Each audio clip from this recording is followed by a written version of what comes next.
Renungan Pagi Agama yang Bersinar oleh Ellen G. White, 19 Januari 2023. Mari kita berdoa.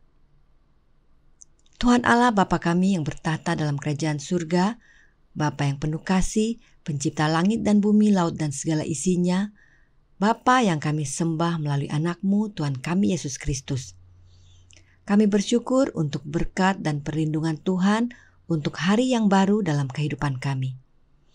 Kami akan belajar dari nasihat firman-Mu. Kebutuhan kami yang terbesar adalah kehadiran Roh-Mu yang Engkau curahkan melalui anak-Mu, Roh Kristus, ke dalam hati kami, agar menuntun kami ke dalam seluruh kebenaran. Terima kasih Engkau sudah mendengar dan menjawab doa kami.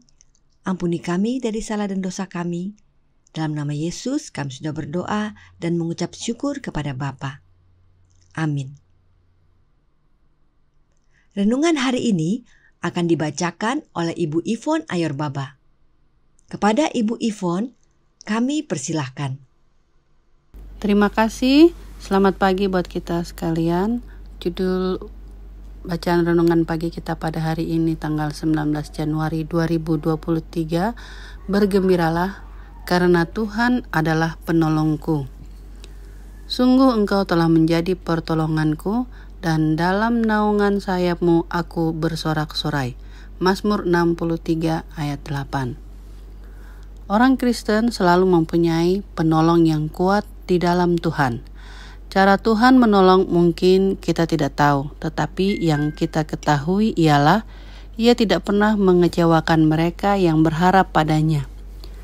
Sekiranya orang-orang Kristen menyadari berapa banyak kali Tuhan mengatur jalan mereka supaya rencana musuh terhadap mereka tidak akan terlaksana, maka mereka tidak akan tersandung dalam persungutan. Iman mereka akan tinggal pada Allah dan tidak ada kesusahan yang berkuasa menggoyahkan mereka. Mereka akan mengakui Dia sebagai hikmat dan keberhasilan mereka, dan Ia akan melaksanakan apa yang diinginkannya untuk dilakukan melalui mereka. Alfa dan Omega jilid 4 halaman 176. Kita harus menjadi satu dengan Kristus seperti Dia adalah satu dengan Bapa, dan Bapa akan mengasihi kita seperti Dia mengasihi anaknya. Kita bisa memiliki bantuan yang sama seperti yang Kristus miliki. Kita bisa memiliki kekuatan untuk setiap keadaan darurat, karena Tuhan akan menjadi garda depan dan belakang kita. Dia akan membentengi kita di setiap sisi. Testimonies to Minister halaman 386. Orang yang duduk dalam lindungan yang maha tinggi dan bermalam dalam naungan yang maha kuasa akan berkata kepada Tuhan, tempat perlindunganku dan kubu pertahananku, Allahku yang kupercayai. Mazmur 91 ayat 1 dan 2. Dalam kekuatannya sendiri manusia itu lemah, tetapi di dalam kekuatan Allah, Ia menjadi kuat untuk mengalahkan kejahatan dan menolong orang lain untuk menang. Setan tidak akan pernah mendapat keuntungan dari orang yang menjadikan Allah benteng pertahanannya. Alfa dan Omega jilid 3 halaman 144. Maka janganlah kita campakkan keyakinan kita, tetapi milikilah keyakinan yang teguh, bahkan lebih teguh dari sebelumnya, sampai di sini Tuhan menolong kita. 1 Samuel 7 ayat 12. Dan Dia akan menolong kita saat terakhir langkah kepada Kristus halaman 216. Terima kasih, saya bawa dalam nama Yesus. Amin. Terima kasih atas penatalayanan Ibu Yvonne. Tuhan Yesus memberkati. Selamat pagi saudaraku dalam Tuhan. Dalam pekabaran renungan pagi tanggal 11 Januari 2023, kita sudah ikuti kebenaran bahwa penolong kita adalah Bapa, dan pertolongan Bapa diwujudkan di dalam anaknya. Itu sebabnya renungan hari ini berkata, kita harus menjadi satu dengan Kristus seperti Dia adalah satu dengan Bapa, dan Bapa akan mengasihi kita seperti Dia mengasihi anaknya. kita bisa memiliki bantuan yang sama seperti yang Kristus miliki. Dikutip dari Agama yang Bersinar, halaman 26, paragraf kedua. Jelas sekali bahwa jika kita mau memiliki pertolongan yang sama seperti Kristus miliki, kita harus menjadi satu dengan Kristus. Dari kutipan ini, ada 2 poin penting yang perlu kita dalami, yaitu bagaimana caranya menjadi satu dengan Kristus dan apakah sewaktu hidup di dunia ini, Yesus membutuhkan pertolongan dari Bapanya. Nah, tentang persatuan dengan Kristus, Yesus memberikan gambaran pokok anggur yang benar. Mengenai hal ini, Roh Nubuat berkata, hubungan dengan Kristus ini sekali dibentuk, harus dipertahankan. Kristus berkata, tinggallah di dalam aku dan aku di dalam kamu. Sama seperti ranting tidak dapat berbuah dari dirinya sendiri kalau ia tidak tinggal pada pokok anggur. Demikian juga kamu tidak berbuah jika kamu tidak tinggal di dalam aku. Hal ini bukannya hubungan secara kebetulan saja, bukannya hubungan yang kadang-kadang saja. Ranting itu menjadi bagian dari pokok anggur yang hidup. Perhubungan hidup, kekuatan, dan kelebatan berbuah dari akar ke ranting-ranting tidak terhalang-halang dan tetap. Bila dipisahkan dari pokok anggur, carang itu tidak dapat hidup. Yesus mengatakan bahwa kamu tidak dapat hidup kalau terpisah dari aku. Hidup yang telah kamu terima daripadaku tetap dipelihara hanya oleh hubungan yang terus-menerus. Tanpa aku, kamu tidak dapat mengalahkan satu dosa atau melawan satu pencobaan. Kerinduan Segala Zaman Jilid 2, halaman 319, paragraf kedua. Suatu kutipan yang syarat makna. Setelah Yesus menjelaskan tentang roh kebenaran yang disebut penghibur kepada murid-muridnya, mereka keluar dari ruangan atas dan berjalan menuju Taman Getsemani. Dalam perjalanan mereka malam itu, bulan bersinar dan terlihat kebun anggur yang tumbuh subur. Yesus kemudian menggunakan pokok anggur menjadi ilustrasi dalam menjelaskan tentang peranan penghibur tersebut kepada murid-muridnya yang ditulis dalam Yohanes pasal 15.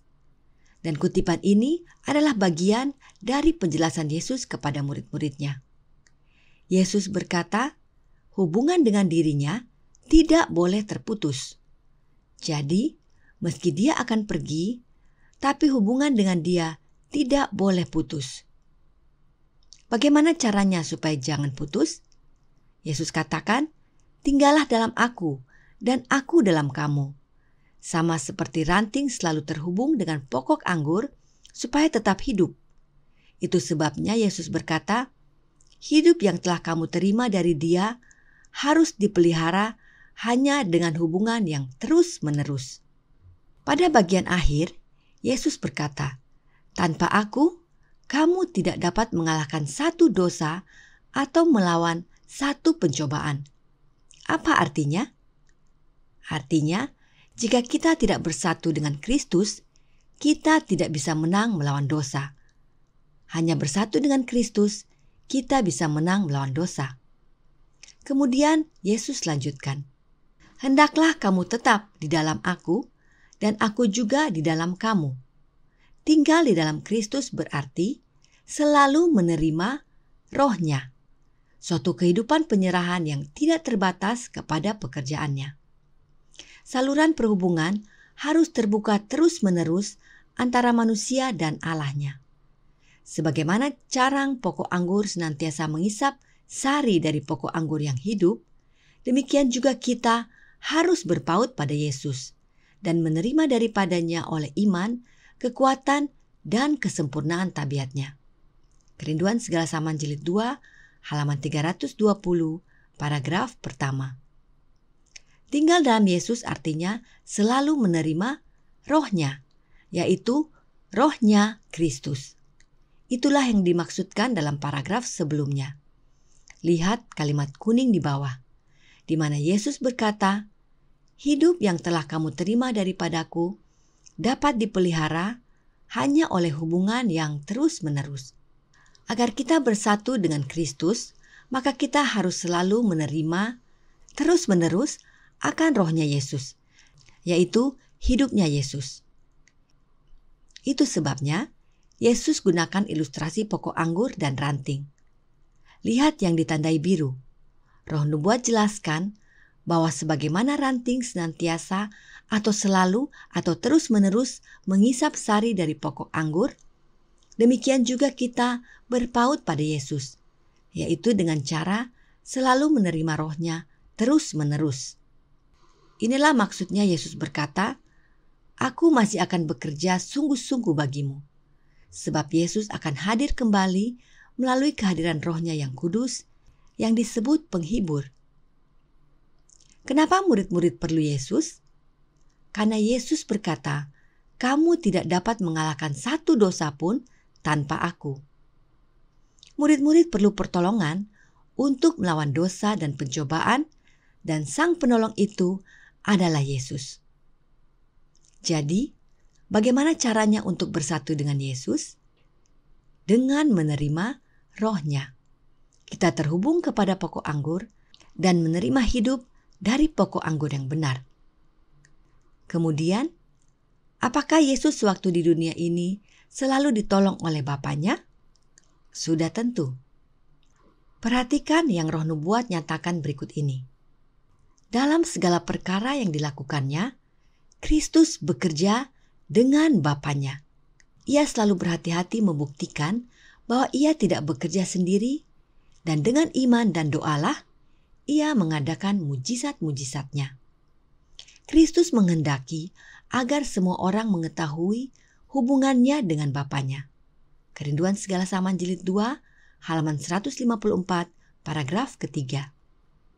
Jadi, Yesus selalu berhati-hati agar umat dapat melihat bahwa dia bekerja sama dengan Bapanya.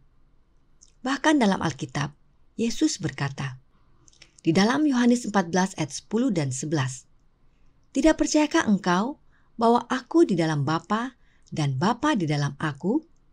Apa yang aku katakan kepadamu, tidak aku katakan dari diriku sendiri, tetapi Bapa yang diam di dalam aku, dialah yang melakukan pekerjaannya.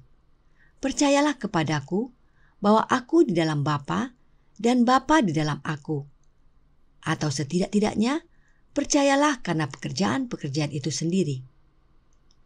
Jadi, baik dalam berkata-kata dan bertindak, itu adalah pekerjaan Bapanya di dalam diri Yesus.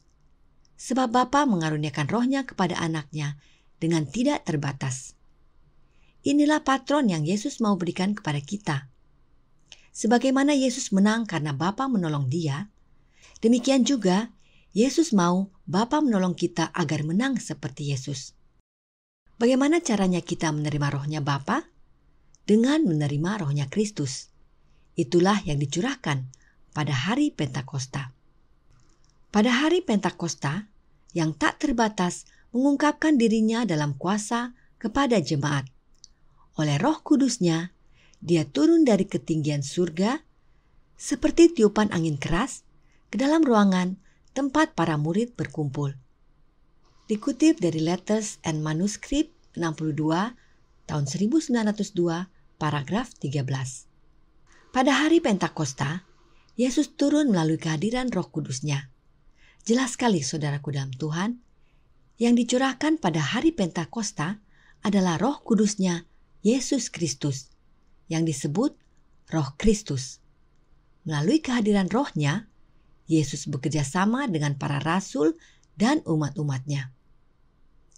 Karenanya bergembiralah, sebab Bapalah penolong kita, dan dia wujudkan melalui dan di dalam anaknya, yaitu Yesus Kristus.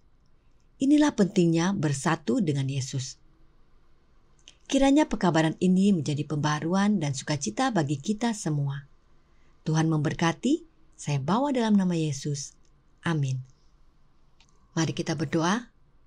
Tuhan Allah Bapa kami yang bertata dalam kerajaan surga, Bapa yang pengasih dan penyayang, yang kami sembah melalui anak-Mu Tuhan kami Yesus Kristus, kami bersyukur dan berterima kasih untuk nasihat firman Tuhan yang sudah kami pelajari pada pagi ini. Terima kasih untuk janji firman-Mu bahwa Engkaulah Bapa penolong kami, dan itu Engkau wujudkan melalui dan di dalam anak-Mu, Tuhan kami Yesus Kristus. Kami memohon kehadiran Roh-Mu yang Kau curahkan melalui anak-Mu Roh Kristus ke dalam hati kami, agar kami boleh menang melawan setiap pencobaan, dan biarlah kami boleh tinggal selalu dalam Kristus, sama seperti ranting-ranting yang tetap tinggal pada pokok anggur. Besertalah dengan kami sepanjang hari ini. Terima kasih Engkau sudah mendengar dan menjawab doa kami. Ampuni kami dari salah dan dosa kami, karena kami berdoa dalam nama Yesus yang adalah Tuhan dan Juru Selamat kami. Amin.